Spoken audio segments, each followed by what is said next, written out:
Yesterday, I became a millionaire, and a few minutes later, I faced the ghosts I thought were gone forever.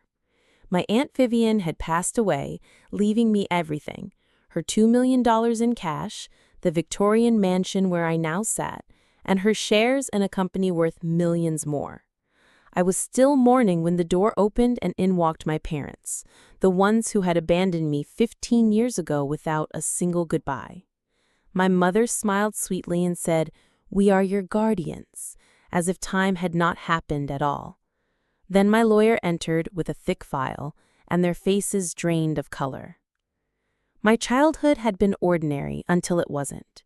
We lived in a small apartment, went camping in a second-hand tent, ate cinnamon rolls on Christmas mornings. But Dad liked poker more than work. Friendly games turned into Atlantic City weekends, into debts, into promises broken. Mom grew sick with depression, spending days in bed. I became the perfect child, studying hard, cleaning, hoping if I was good enough they'd love me again. Then one October morning, they were gone. Closets empty, drawers open. A note: "Elaine, we cannot do this anymore. Aunt Vivian will take care of you. We are sorry." Vivian, my father's sister, was a woman of steel. She arrived in a black sedan, ordered me to pack one suitcase, and never looked back. She wasn't affectionate, but she never wavered. She fought for guardianship in court, hired tutors, demanded discipline, and told me I do not invest in lost causes. Under her stern hand, I went to private school, then Northwestern University. Summers, I worked in her company, learning business like a second language. Our bond grew, icy at first, then solid as granite. By graduation, she was not my mother in name, but in everything else that mattered. When she was diagnosed with cancer, I took care of her as she had taken care of me. One night, she whispered, "You were the daughter I never allowed myself to have."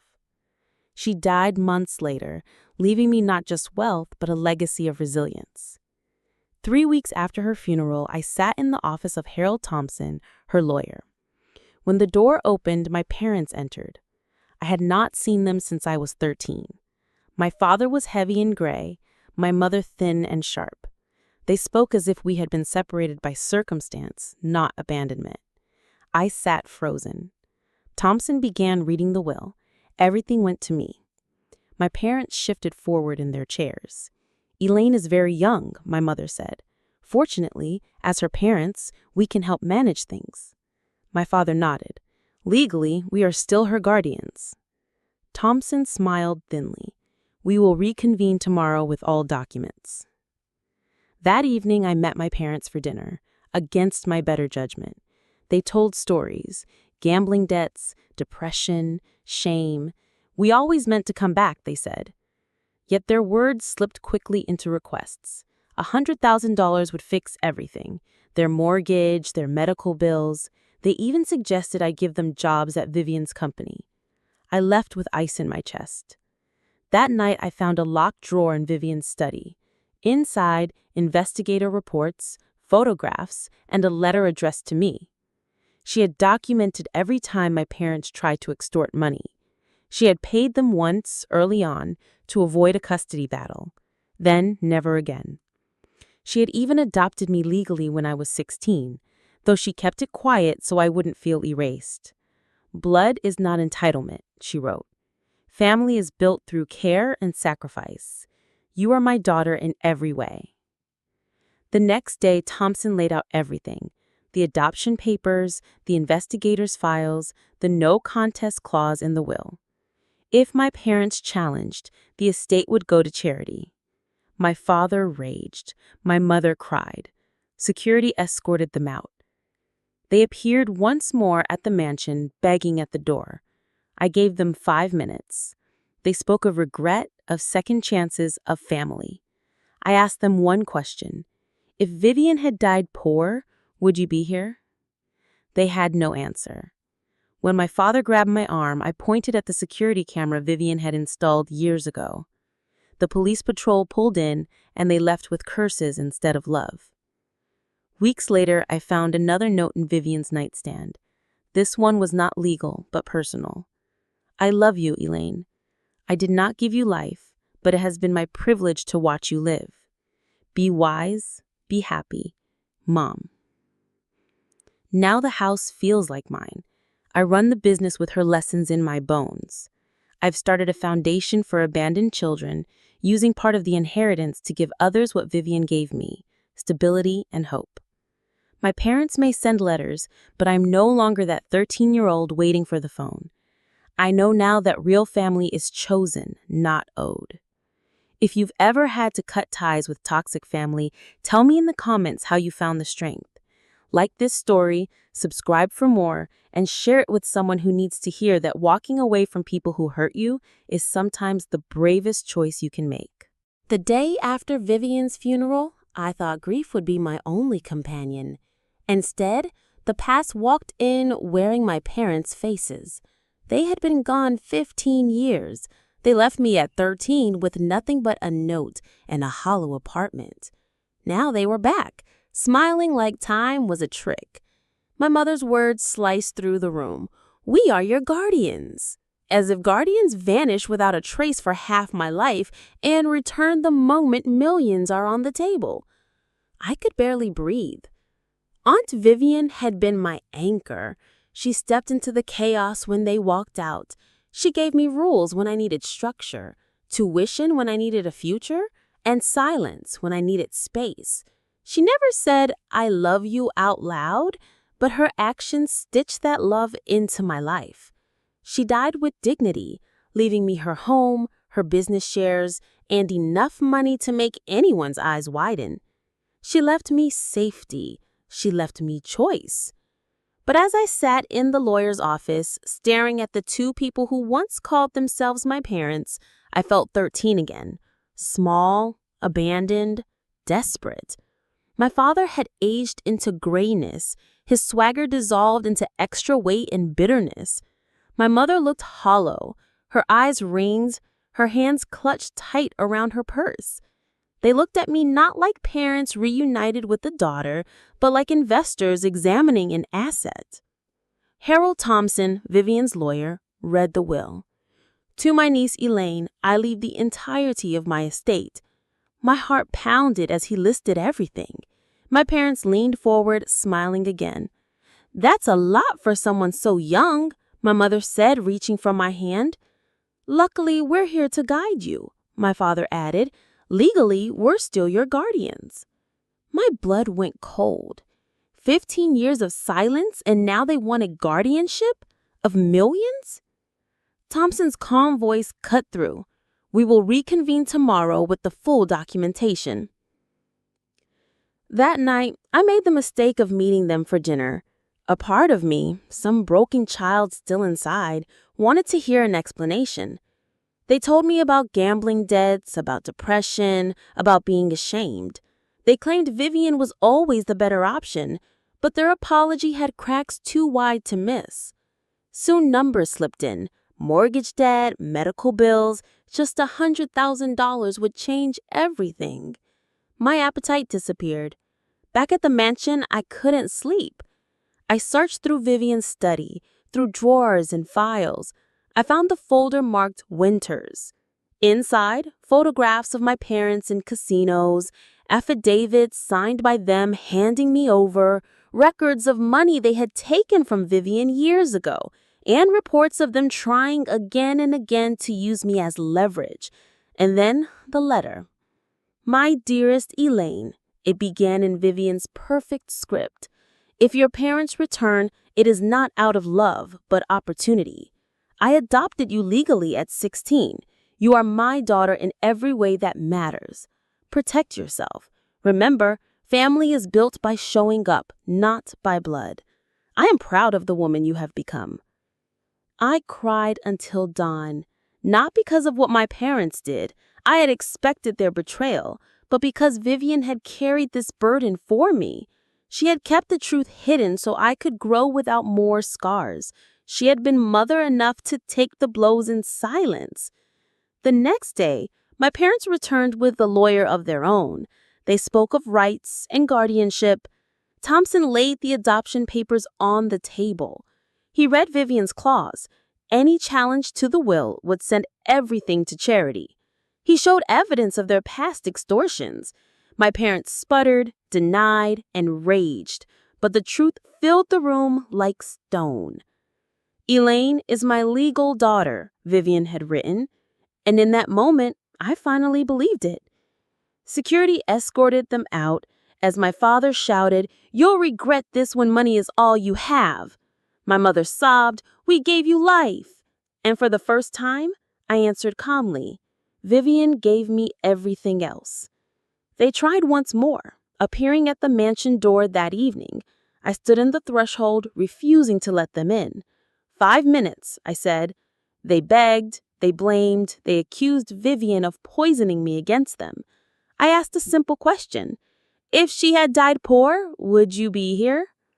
Their silence told me everything. When they left, escorted by a police car, I walked through the empty house and felt Vivian everywhere.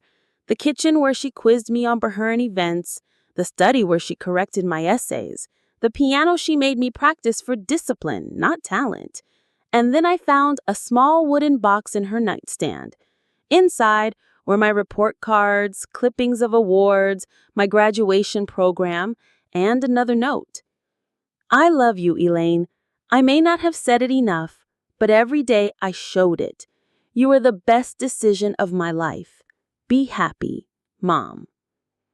That word broke me open. Mom. The one I lost at 13 had been replaced by the one who chose me. 6 months later, I run her company with pride. I've started a foundation for abandoned children because I know the silence of waiting by the phone for parents who will never call. I have family in those who stayed. Mrs. Bentley, the housekeeper who still visits, Thompson, my godfather, and friends who became siblings. My parents may share my blood, but Vivian shares my legacy. She taught me that love is proven not in words, but in presence. So I ask you, would you forgive parents who walked away only to return for money? Or would you, like me, learn that family is the one who stays? Tell me in the comments. If the story touched you, like, share, and subscribe for more. And remember, real family is not who gives you life, but who gives you love. I barely slept that night, my mind replaying every word they had spoken at dinner and every memory Vivian had shielded me from. The house felt different now, heavy with both grief and revelation. At dawn, I went into her study, sat at the massive oak desk, and pulled the Winters folder closer. Each page confirmed what I already knew deep inside. My parents had not come back for me. They had come back for the fortune Vivian left behind. There were photographs of my father in casinos, reports of eviction notices, transcripts of phone calls demanding money, even notes about failed attempts to reach me only when they believed cash could be extracted. It was like watching the last illusions of my childhood burn to ash. Yet tucked between the reports was a smaller envelope with my name in Vivian's sharp script. My hands trembled as I opened it. She wrote that she had loved me, that she had chosen to adopt me years earlier, that she believed real family was proven by presence, not blood. Reading those words was like breathing air after years of smoke. She had never once said the words, "I love you," aloud, but every sacrifice she made, every sleepless night she endured to raise me, was proof more solid than any declaration. For the first time, I let myself cry without shame, because the truth was finally clear. The next afternoon, I walked into Thompson's office prepared. My parents were already seated with a slick attorney who introduced himself with a false smile. Thompson began calmly, unfolding the documents that told the story of my life in legal ink. He explained the adoption, the consent forms, the investigator's evidence, and finally Vivian's clause in the will. If anyone contested, the entire estate would go to a charity for abandoned children. My parents shifted in their seats, their lawyer coughed, but I stayed silent, letting the weight of the truth crush their performance. My mother tried tears, whispering that I was still her little girl, but the words rang hollow against the mountain of proof. My father's anger boiled over, accusing Vivian of stealing me, of buying custody. But Thompson didn't even flinch. He laid out the payments they had accepted, the reports of their extortion attempts, the recordings Vivian had kept for this very moment. The fight drained from the room, leaving only silence and shame. For the first time in years, I felt safe. They had no hold over me anymore. Afterward, as security escorted them out, my father spat that I would regret this, that money would never replace family. I looked him in the eye and said quietly that Vivian had been my family all along. The doors closed behind them, and the echo felt like freedom. Yet, that night, as I prepared dinner alone in the cavernous kitchen, headlights swept across the driveway. Their rental car rolled up, brazen despite the warnings. They rang the bell until the chime felt like it would shatter the glass. I opened the door, but didn't step aside. I told them they had 5 minutes. My mother pleaded, saying they were sick, broke, desperate, that they thought of me every day. My father accused Vivian of poisoning me against them. I answered with the only truth that mattered. Vivian had shown up. They had not. I asked them if they would have come if Vivian had died poor. They had no words, only silence, heavy as stone. My father tried to grab my arm, but I pulled away, pointing to the camera above the doorway. Police lights appeared at the end of the drive, and at last they left, their figures shrinking into the night like the ghosts they had always been. In the quiet after they were gone, I wandered through the house, touching the furniture she had chosen, the books she had read, the piano she insisted I practice. In her bedroom, I found a wooden box I had never noticed. Inside were my report cards, clippings of school awards, the program from my graduation with my name underlined. At the bottom lay another envelope handwritten simply with Elaine. This time, the words undid me completely. She admitted she had never been good at showing affection, but wanted me to know she loved me, that raising me had been the best decision of her life, that she signed the adoption papers not only for my protection, but for her own peace, so the world would know I was truly her daughter. She ended with, "Be wise, be happy, Mom." That single word written by her hand filled the hollow places my parents had carved out long ago. I pressed the note to my chest and let myself sob until the house itself seemed to hold me. 6 months later, the wounds are not gone, but they have become scars I can live with. The mansion feels like mine now. I repainted rooms, rearranged furniture, opened spaces to light.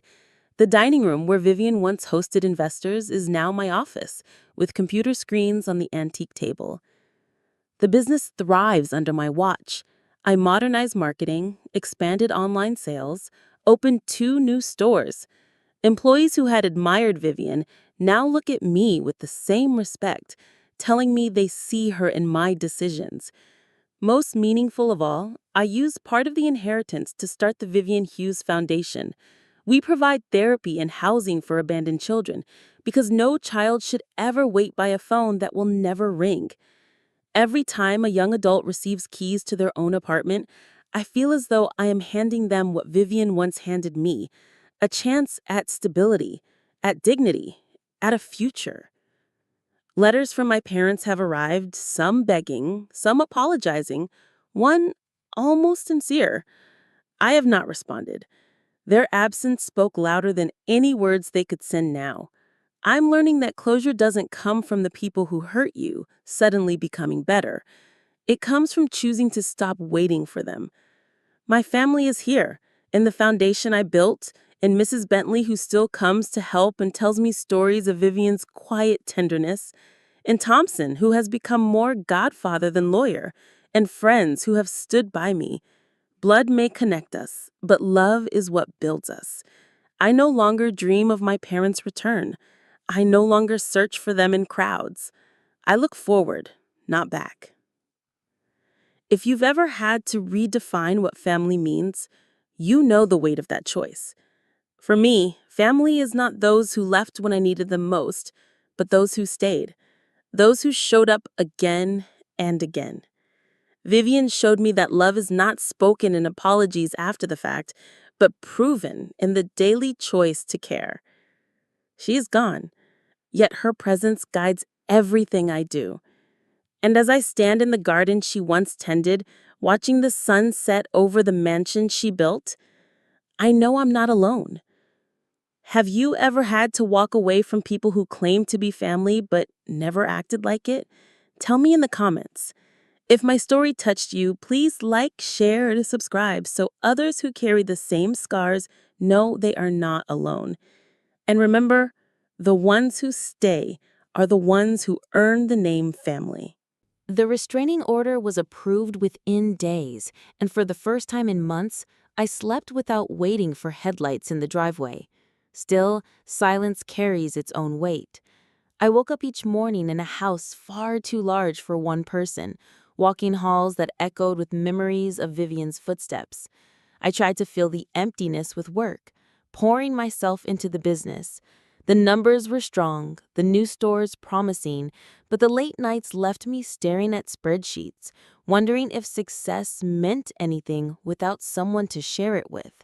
Thompson called often, partly for legal updates, and partly, I think, because he knew I was lonely. He reminded me that Vivian had trusted me with her legacy, not only because I was capable, but because she believed I would build something bigger than myself. His words stayed with me. I focused on the foundation, visiting shelters, listening to children describe how it felt to be forgotten. I recognized pieces of myself in each of them. One boy asked me why his mother never wrote him back. I didn't have an answer, only a hand on his shoulder and the promise that he wasn't alone. Each time I looked into their faces, I understood more clearly. Vivian hadn't just saved me, she had trained me to save others. That knowledge gave me strength. But the past has a way of seeping through cracks. One afternoon, Natalie, my cousin through Aunt Barbara, came to visit. She handed me an envelope addressed in my mother's handwriting. I didn't want to open it. "They gave this to Aunt Barbara," she said gently. "She thought you should see it." Inside was a letter claiming regret, telling me they thought of me every day, begging for forgiveness. It ended with a line that cut like glass. "You will understand when you have children of your own." I folded the paper without finishing. Regret written 15 years too late is just another form of cruelty. I placed it in a drawer beside Vivian's letters, a contrast so stark it made my chest ache. I began therapy again, this time not about abandonment but about anger. My therapist reminded me that forgiveness is not obligation. She told me that protecting myself did not make me heartless, it made me whole. Slowly, I let go of the idea that reconciliation was the only path to peace. Sometimes peace is choosing distance. As spring warmed the gardens, I hosted the first fundraiser for the foundation in the mansion's ballroom. The chandeliers glowed, music floated, and for a moment I could almost see Vivian standing by the staircase, nodding in approval. Thompson gave a speech, telling the guests that Vivian believed in building legacy through action, and now her daughter was carrying that vision forward. The word daughter echoed in my mind, steady and sure. Guests pledged thousands, and when the night ended, I stood alone in the ballroom, tears streaming, finally believing that I deserved to be where I was. News of the fundraiser must have reached my parents, because 2 weeks later, a small local paper published an article quoting them. They painted themselves as grieving parents shut out by a cold daughter influenced by wealth. I expected to feel fury, but instead I laughed. Their story was flimsy, and the community knew better. Employees at the stores came to me saying they didn't believe a word. The truth had been seen in my actions, not in their words. For once, their voices didn't matter. Summer brought a new rhythm. I traveled for the business, met with architects about renovating part of the mansion, even allowed myself to go on a few dates. I told the truth early about my past, about the inheritance, about the estrangement. Some men recoiled, others listened. One, an architect named Michael, stayed. He told me family is not who leaves you, but who stands beside you when storms come. For the first time in years, I believed a future with love was possible. The turning point came in August when I visited Vivian's grave. I brought fresh roses and sat by the stone speaking out loud words I had kept inside. I told her about the foundation, about the fundraiser, about my parents' attempts, about the nights I still wished she were here. The wind rustled the trees like a quiet reply, and I realized I wasn't speaking to absence. I was speaking to the part of her still alive in me. I returned home lighter. The house no longer felt like a tomb, but a living place filled with purpose. I turned the unused rooms into offices for the foundation, brought in staff, filled the halls with voices and laughter. The emptiness receded. My parents haven't stopped trying. Letters still arrive, sometimes angry, sometimes begging. One even asks for jobs in the company. I don't answer. I don't need to. The silence I give them now is not the silence of a frightened child waiting for love, but the silence of a grown woman who knows where her worth lies. Looking back, I see that the inheritance was never the real gift. The real gift was Vivian's lesson that love is proven by staying, by choosing, by building. She chose me when no one else did. And now I choose myself every day. If you have ever been forced to decide between blood and peace, you know the cost. Tell me in the comments, would you let someone back after 15 years of absence? Or would you, like me, finally learn that sometimes walking away is the truest form of survival? If this story resonates, like, share, and subscribe because no one should have to feel they are alone when redefining family. Autumn came with a chill that reminded me of the night they left when I was 13. I walked the garden paths wrapped in a coat, leaves crunching underfoot, and thought about how far I had come since then. The mansion was no longer just Vivian's, it was mine, and with each renovation and each meeting held in its rooms, I felt I was carrying her forward. Yet some nights the silence still pressed heavy. Memories of my parents' sudden reappearance haunted my dreams. I would wake imagining their voices, their pleading, their accusations. Therapy helped, but scars have their own voice. One morning, Thompson called with news. "Your parents attempted to file a petition," he said, his voice calm as always. But the court rejected it immediately. The adoption papers and Vivian's will stand unshakable. They cannot touch you legally. Relief washed over me, though I realized fear had lingered in my body long after the danger had passed. It was time to let it go. I threw myself into the foundation. We opened a transitional home for young adults aging out of foster care. At the ribbon cutting, I saw their faces, some wary, some hopeful, and I knew this was the true inheritance Vivian wanted me to carry. A boy asked me if I thought families could change. I told him honestly that some do and some never will, but that he had the power to choose who this family would be from now on. Saying it aloud felt like a vow to myself as well. Michael became more present in my life. He helped with the renovation plans, listened when I needed to untangle emotions, never pushing, only steady. One evening, as we stood in the ballroom discussing lighting fixtures, he said, "This house isn't just a legacy, it's a second chance. Not everyone would turn pain into something this strong." His words startled me because I had never thought of it that way. Maybe this wasn't just survival. Maybe it was transformation. But the past tried again to intrude. A reporter reached out saying my parents had contacted him with their side of the story. I met the reporter myself, handed him the files Vivian had kept, and told him he could publish the truth if he wished. He read the documents, closed the folder, and said quietly, "I think the story you're writing with your foundation speaks louder than theirs ever could." For once, the narrative was in my hands. That winter, I decorated the mansion for Christmas. It was the first holiday without Vivian. But instead of grief, I felt a strange peace. I invited the foundation residents for dinner. We ate at the long table where Vivian once lectured me about current events. Laughter echoed in those halls again, and I realized I had created a new kind of family. Not perfect, not bound by blood, but bound by choice.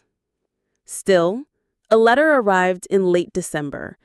My mother's handwriting, shaky. It said they had nothing left, that they were losing their condo, that they hoped I would find compassion. I read it by the fire, folded it, and placed it in the drawer with the others. Compassion does not mean surrender. Compassion sometimes means saying no. I whispered into the flames, "I forgive you, but I will not let you back in." Forgiveness was for me, not for them. As the year turned, I visited Vivian's grave again. I placed fresh lilies and told her about the foundation, about Michael, about the letters. I told her I was learning to forgive without forgetting, to love without losing myself. The wind swept through the trees, and I felt her presence like a steady hand on my shoulder. Looking at the mansion from the gates that night, I realized something important. My parents had given me life, yes, but Vivian had given me a future, and now through the foundation, I was giving that future to others. That was the circle I wanted to belong to. That was family. If you've ever stood at the edge of old wounds and chosen to build something new instead of reopening them, you know the strength it takes. Tell me in the comments, would you answer letters from people who hurt you, or would you, like me, let silence be your answer? Like this story, subscribe, and share it with anyone who needs to know that walking away can sometimes be the truest act of love for yourself. Autumn settled in with golden leaves and long shadows across the mansion's lawn. The house was quieter than ever, yet I no longer feared the silence. I filled it with work, laughter from foundation meetings, and occasional dinners with Michael. But inside, a part of me still wrestled with the question of legacy. Vivian had given me the tools, but what kind of mark was I going to leave? The mansion was beautiful, yes, but also heavy. Its halls whispered with rules, discipline, and sacrifices. Sometimes I wondered if clinging to it was honoring her or chaining myself. One evening, while sorting through old business files, I found an envelope Vivian had labeled Future. Inside were notes about expansion plans she never pursued, ideas for scholarships, blueprints for community centers, even sketches for affordable housing projects. Reading her handwriting, I realized that she'd always wanted to do more than build stores. She wanted to change lives. She just never had the time. That was my task now. I called Thompson the next morning and laid out my idea to transform part of the company's profits into a foundation branch that would develop housing for young people leaving the foster system. His eyebrows rose, but he nodded. Vivian would be proud, he said simply, and I knew she would.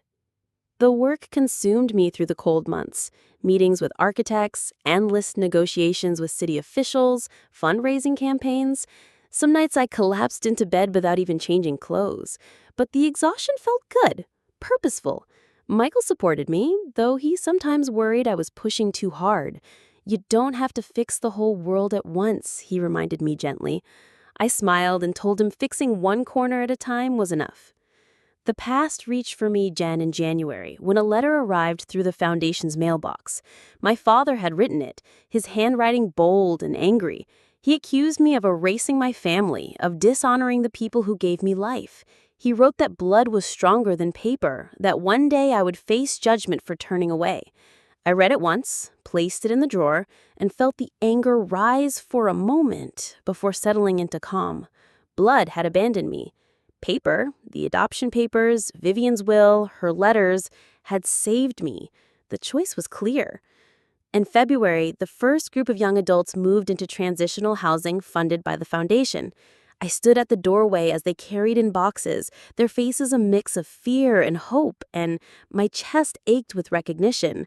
I had been them once, carrying everything I owned in a suitcase, stepping into a strange house.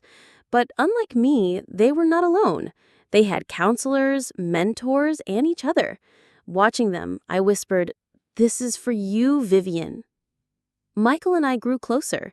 One snowy night, as we sat by the fire, he told me he wanted a future together, marriage, children, a life not defined by shadows. My throat tightened with fear, but also hope.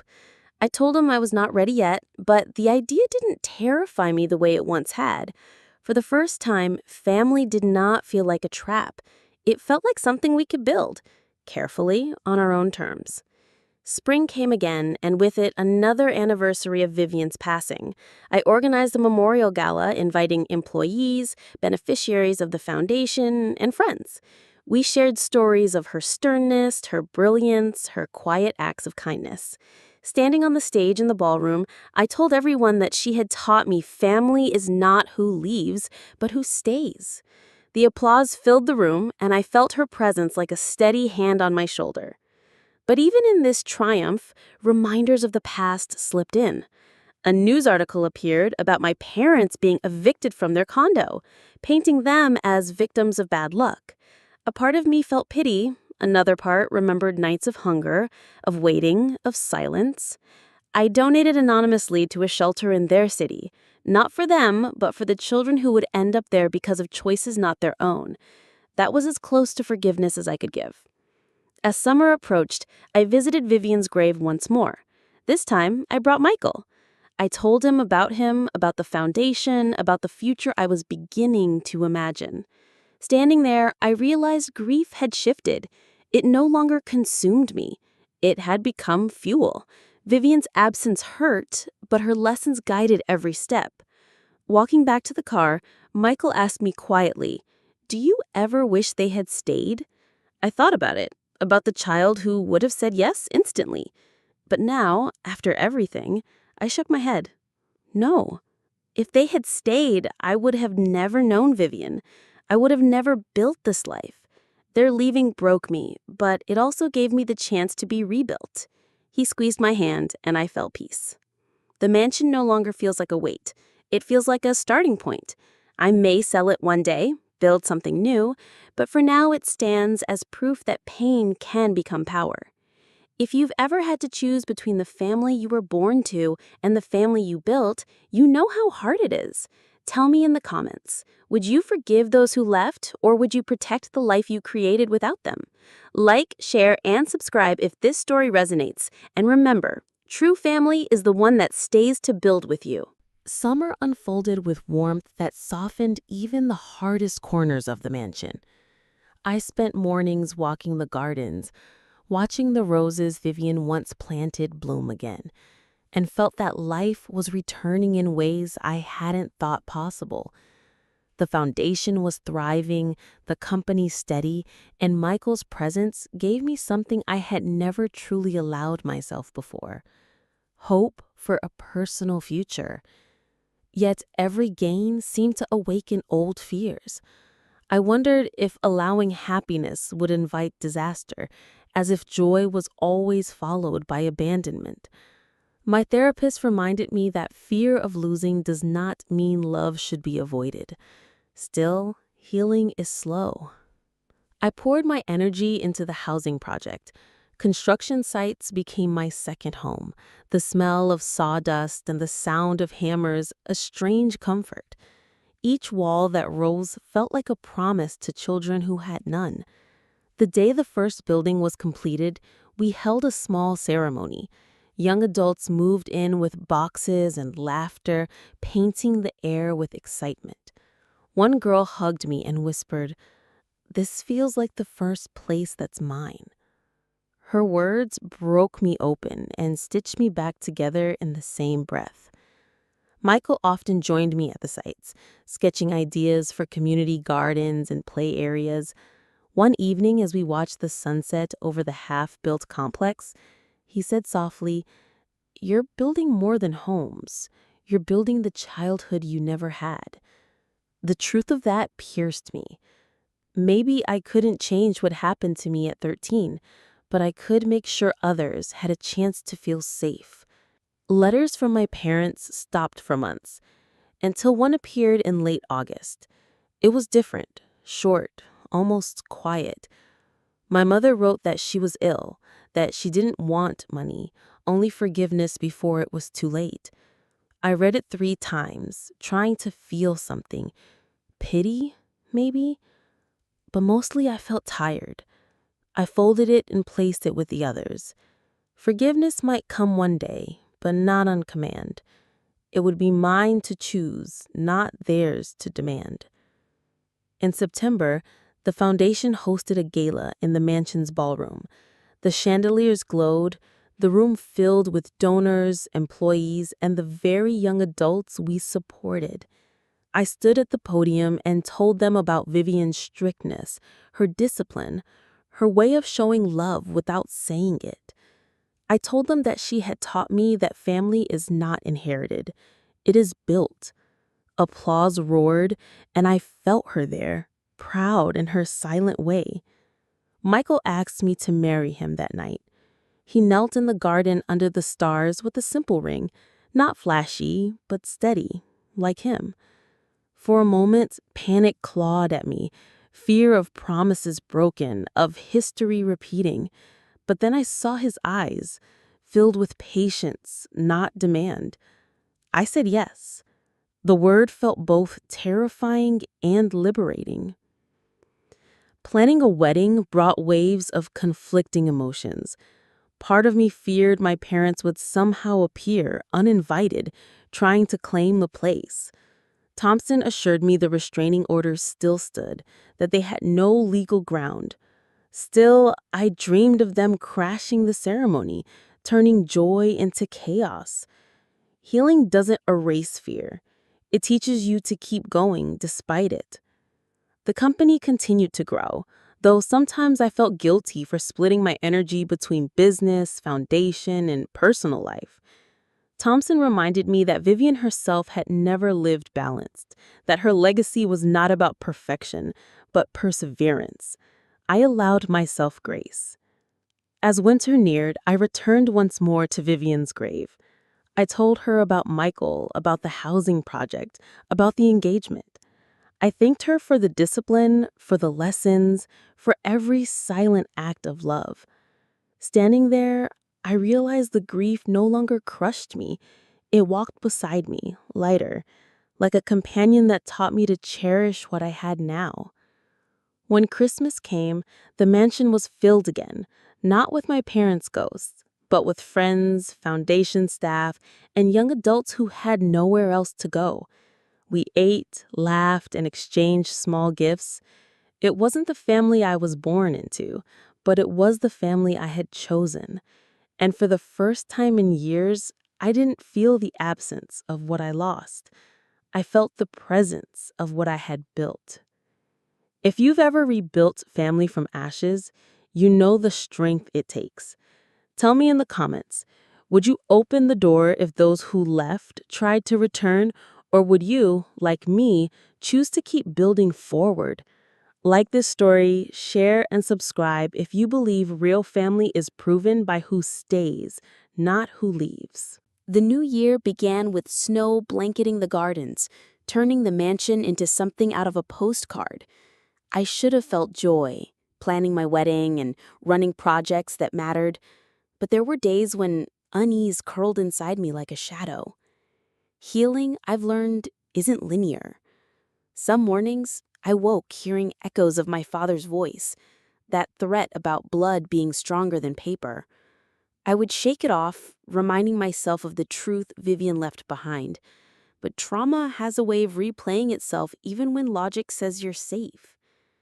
Michael and I set a date for late spring. The The guest list was short: friends, foundation staff, Thompson, and the small family I had built. No invitations for ghosts from the past. I chose a dress simple and elegant, something Vivian would have approved of. And when I stood before the mirror, I whispered, "I wish you could see this." In a way, I believe she will. Work at the foundation expanded again.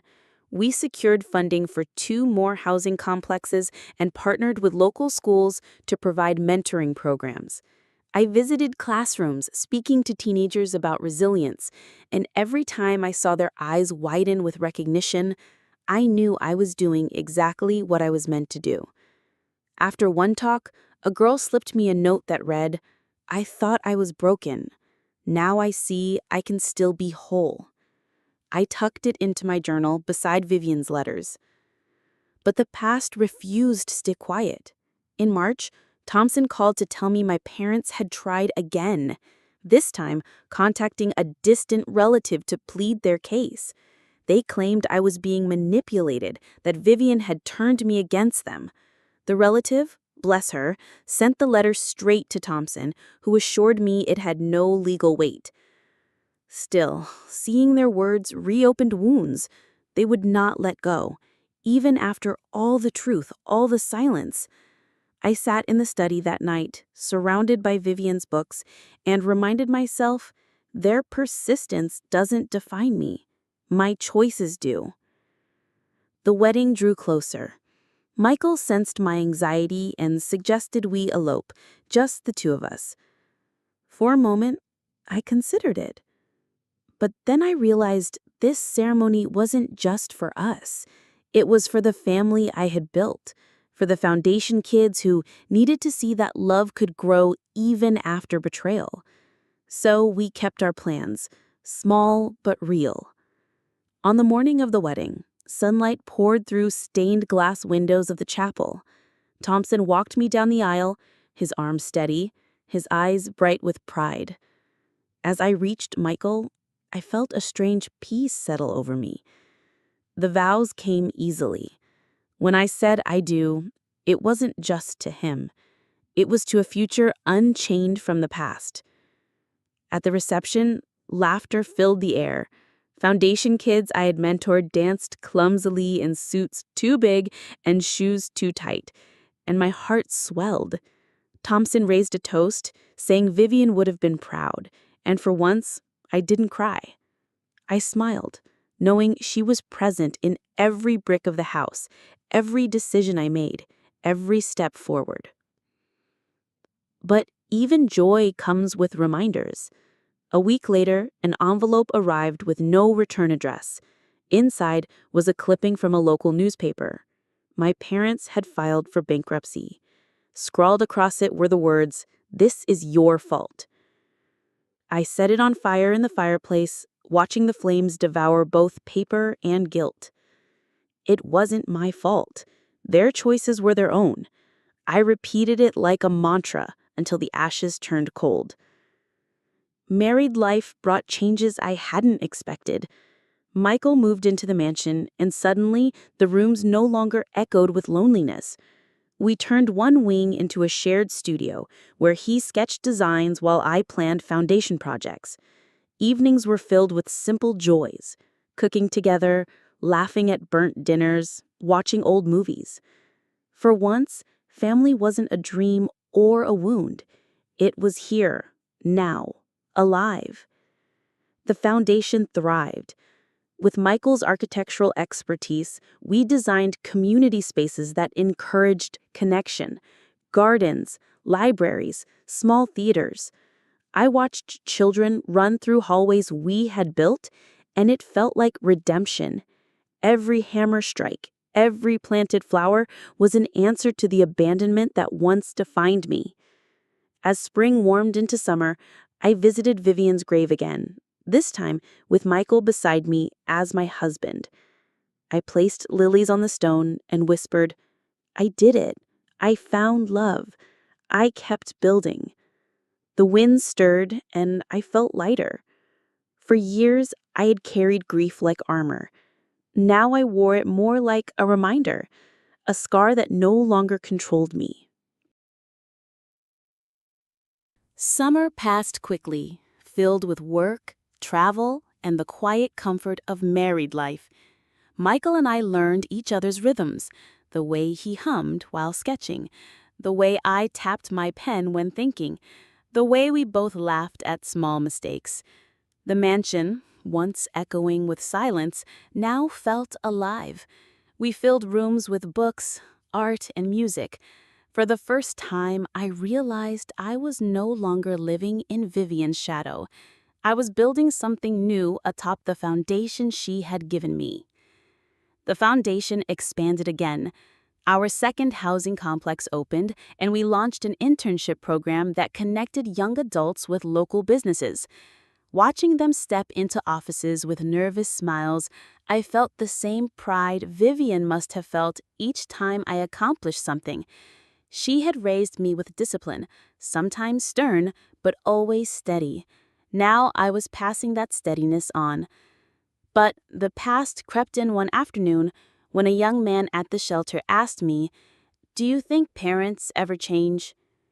I paused, because I knew he was asking about more than himself. I told him honestly, some do, but not all. What matters is not if they change, but if you choose to carry their weight or not. My voice shook slightly, because I was still carrying some of that weight. In late autumn, a letter arrived through Thompson, my mother again. She wrote that my father had suffered a heart attack, that they were alone, that she begged me to see him before it was too late. Thompson verified the truth.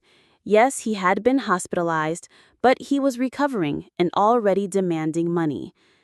Reading that, I felt anger rise, then sorrow, then nothing at all.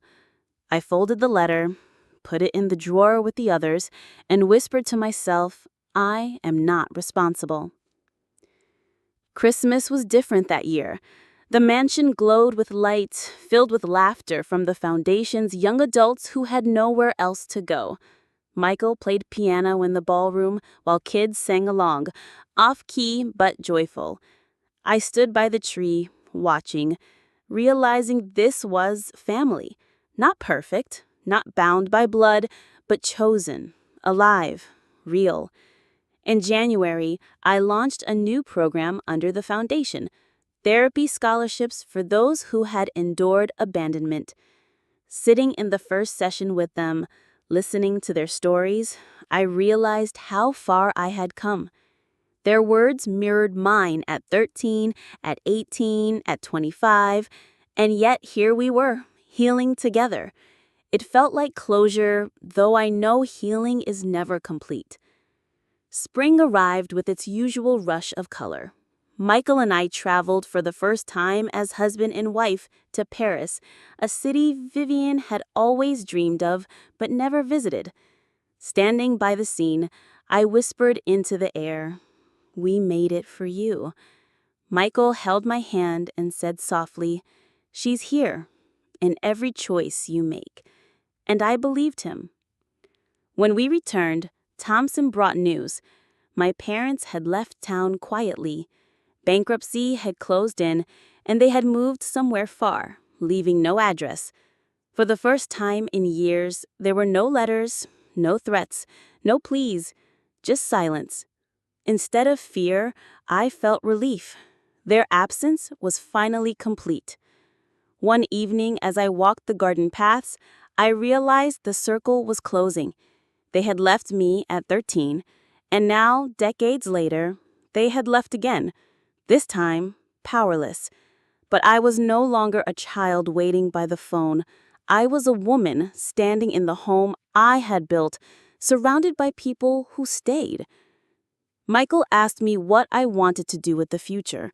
I told him I wanted children, not to replace what I lost, but to build something stronger. He smiled and said, "Then we'll give them everything you deserved." For the first time, the thought of motherhood didn't terrify me. It felt like the next step in breaking the cycle. I visited Vivian's grave again, this time bringing no flowers, only gratitude. I told her I was ready to carry forward not just her legacy, but my own. I told her I forgave my parents, not for them, but for me, because I no longer wanted their shadows on my life. And as I stood there, I felt a peace I had never known.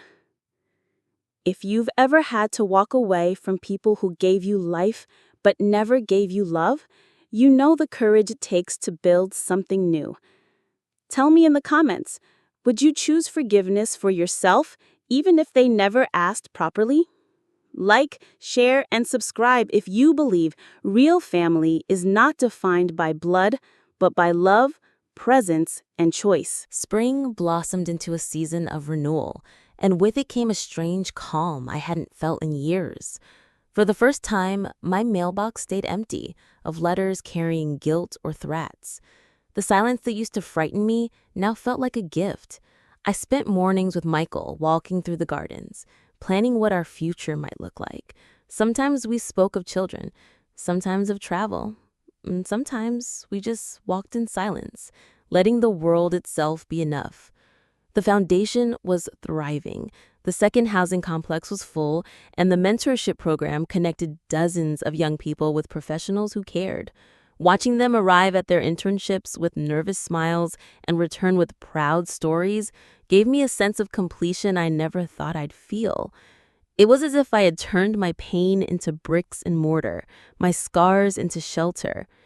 Each success felt like another stone in the path I was laying toward a future beyond abandonment. Yet, the past still whispered. One night, I dreamed of my mother's voice calling me home, and when I woke, I found tears soaking the pillow. I knew I wasn't crying for her. I was crying for the girl I used to be, the one who sat waiting on a couch with an empty fridge and a note that said goodbye. Therapy reminded me to honor her, not suppress her. She deserved compassion too. Michael and I began preparing one wing of the mansion for children of our own. He drew designs for nurseries while I ordered shelves for books and toys. I hesitated, unsure if I could be the mother I wanted to be. Would I repeat their mistakes? Would the shadow of abandonment pass down through me? Michael reminded me gently that love is shown through consistency. I already knew how to show up because I had been starved of it. The cycle would end with me. By summer, the mansion had transformed. Laughter filled halls once silent as foundation events brought young people and supporters together. We hosted a summer festival on the lawn with food, music, and games. Watching children run across grass Vivian had once demanded be trimmed to perfection, I realized rules had given way to joy. This was how her legacy lived, not in polished discipline, but in the lives transformed by the wealth she built. Still, questions of forgiveness lingered. One evening, I opened the drawer with all my parents' letters. I read them slowly, one by one. The pleas, the accusations, the threats, the manipulations. Instead of anger, I felt distance. These words no longer held power over me. I burned them in the fireplace, feeding each page to the flames until only ashes remained. It was not revenge. It was release. Michael and I traveled again, this time to Italy. In Florence, we walked through galleries, and I thought about Vivian's love of art, how she had filled the mansion with paintings but never allowed herself time to travel. Standing before Botticelli's Primavera, I whispered, "This is for you," and felt her presence in the quiet awe of the room. When we returned, the foundation received a major grant that allowed us to expand nationally. Suddenly, the dream Vivian had scribbled in her notes, housing projects in multiple states, was becoming real. I spent long nights at my desk reviewing contracts, feeling both the weight and the wonder of responsibility. Each signature carried not just my name, but hers. Autumn came again, marking 2 years since my parents reappeared. They had vanished once more into silence, and this time I didn't feel dread. I felt closure. Sometimes I wondered where they were, if they were alive, if they thought of me, but the wondering no longer hurt. It was just a passing thought like a cloud moving across the sky. On the anniversary of Vivian's death, I visited her grave with Michael. I told her about the foundation's growth, about our plans for a family, about how I had finally let go of the letters. I told her I loved her, words I had never spoken while she was alive. I felt the wind stir, carrying the scent of autumn leaves, and I knew she heard me. That night, back at the mansion, I stood in the ballroom, empty after the day's events, and I realized something. The girl who once lived in fear of silence had become a woman who filled silence with purpose. I had turned abandonment into belonging, grief into growth. My story was no longer defined by who left, but by who stayed and by who I chose to become. If you've ever faced the ghosts of your past and chosen to build something new, you know the strength it takes. Tell me in the comments, would you forgive those who left, or would you, like me, let forgiveness mean finally releasing them from your story? Like, share, and subscribe if you believe true family is proven not by words, but by actions that never falter. Winter returned with a softer hand than the years before. Snow blanketed the gardens, but instead of emptiness, the mansion glowed with warmth. Fires in the hearth, laughter echoing from gatherings, and the quiet rhythm of a life I had built made the old silence seem like another lifetime. Sometimes I would stand in the doorway of Vivian's study, remembering her presence, and realize I was no longer only carrying her lessons, I was living them. Michael and I decided to try for children. The thought filled me with both excitement and fear. What if I failed them the way my parents failed me? What if old wounds resurfaced? But then I remembered how Vivian, a woman who had never planned for motherhood, showed up for me every single day. She was proof that consistency, not perfection, defined love. If she could do it without preparation, I could do it with intention. The foundation reached milestones I never imagined. We opened housing complexes in 3 states, launched a national mentorship network, and secured partnerships with universities for scholarships. At the first national conference we hosted, I stood before hundreds of supporters and shared my story. I told them about being 13 and alone, about the note that ended my childhood, about the woman who stepped in and refused to abandon me. The applause was long, but what mattered most were the faces of young people in the audience, eyes wide with recognition, seeing themselves in my words. One evening, Thompson visited for dinner. He was slower now, age catching up, but his wit remained sharp. Over coffee, he told me Vivian would have been astonished at what I had done with her legacy. She thought in terms of discipline and survival, he said. You've turned that into growth and healing. That's something she never allowed herself. His words stayed with me. Maybe my purpose wasn't just to continue her work, but to expand it into places even she hadn't dared to go. My parents remained silent. No letters, no calls, no attempts to break the distance. At first, I checked with Thompson to be sure they weren't plotting something new, but eventually I stopped asking. Their silence was their final gift. I had wanted answers for years, but sometimes closure comes not with explanation, but with absence. I accepted that. On the 3rd anniversary of Vivian's death, I hosted a memorial gala in her honor. The ballroom filled with donors, employees, and young people who had been saved by the foundation's programs. We lit candles in her memory, and as the room glowed, I realized her presence was everywhere, not in her absence, but in the lives transformed by her choices. She had left me wealth, but more importantly, she had left me the example of showing up, and that was priceless. At night, when the house was quiet and Michael asleep, I sometimes walked the halls alone. Instead of fear, I felt gratitude. The walls no longer whispered abandonment. They echoed resilience. The furniture no longer felt heavy with rules, but sturdy with history. I had turned a place of survival into a home of love. I thought about forgiveness often, not the kind my parents demanded in their letters, but the kind that frees the one who gives it. And one night, sitting by the fire, I whispered into the empty room, "I forgive you. Not because you earned it, but because I refuse to carry you anymore. And with those words, I felt something released inside me, a weight I had carried for too long, finally falling away. Michael and I welcomed our first child in spring. Holding that small life in my arms, I promised silently, "You will never doubt that you are loved. I will show up day after day, even when it's hard." Because that is what breaks cycles, what builds family. I cried not from fear, but from relief, because I finally knew I was capable of giving what I had once been denied. Life will never be perfect. There will be struggles, losses, and the moments when old wounds ache. But I have learned that family is not about blood or entitlement. It is about who stays, who chooses, who shows up again and again. Vivian taught me that through her discipline.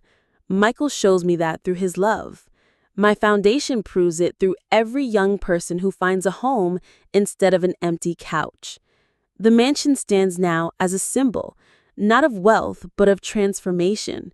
A place once heavy with grief now hums with life, purpose, and hope. And when I walk through its halls, I hear not silence, but the steady heartbeat of a future being built. If you've ever wondered whether you can rise above what was broken, let this be your reminder. You can. Family is not who leaves you, it is who builds with you. Tell me in the comments, what is your definition of real family? Would you forgive those who abandoned you, or would you create your own family from those who stayed? Like, share, and subscribe if this story touched you. And never forget, sometimes the greatest inheritance is not money, but the strength to begin again. The new year began with more work than ever. The business demanded constant attention, the foundation was growing faster than I expected, and sometimes I wondered if I was carrying too much. But then I would remember how Vivian had worked 16-hour days to build everything from nothing. I told myself I was not alone. I had her lessons engraved in me. Thompson visited often, sometimes for legal advice, sometimes just for dinner. He became a quiet anchor, reminding me that I had people who cared. Michael, too, was steady, not afraid of my past, not intimidated by my wealth. When I woke from nightmares of being abandoned again, he listened without judgment. For the first time since childhood, I felt the possibility of building a home with someone. One evening, while reviewing accounts in the study, I received a phone call from a number I didn't recognize. It was my father's voice, hoarse and desperate. He said they were being evicted, that they had nowhere to go. He begged me to meet. I sat frozen, the same paralysis I felt as a child waiting for a phone that never rang. Now it rang too much. I hung up without speaking. The next day, another letter arrived. My mother wrote that she had been ill, that doctor's bills were piling, that all she wanted was a chance to talk. I burned the letter in the fireplace. Watching the flames consumed the lies. I had given them too much power already. Instead, I focused on the foundation. We organized workshops for young adults about budgeting, job applications, and mental health. I watched them step onto stages to share their stories and felt pride I hadn't known I could feel. One girl stood up and said, "I thought being abandoned meant I was worthless. Now I see it means I have the chance to write my own story." I clapped until my hands stung because she had spoken the truth I had spent years trying to learn. Spring brought changes.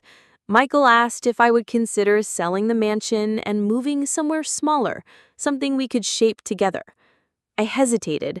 Every corner of this house carried Vivian's presence. Leaving felt like losing her again. But as I walked the halls alone, I realized the house had become a museum of my grief. Perhaps love could be honored not by clinging to walls, but by carrying lessons forward. I told him I wasn't ready yet, but someday I might be.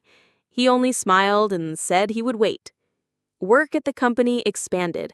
We opened another store and launched an online design platform. I threw myself into strategy, into meetings, into numbers. Sometimes exhaustion blurred the days, but I felt alive, purposeful. Vivian had once told me that security was built on independence.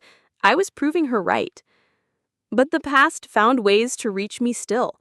A former neighbor of my parents contacted me, saying they had been telling everyone I had stolen from them, that I was cold and heartless. For a moment, anger flared, but then it died quickly. Their words no longer define me. I wrote in my journal that night, "I am not their story. I am mine." By summer, the foundation had housed 20 young adults, given scholarships to 10, and provided therapy for dozens more. Each success felt like another stone laid on the path Vivian had started. During the annual fundraiser, I spoke openly for the first time about my abandonment.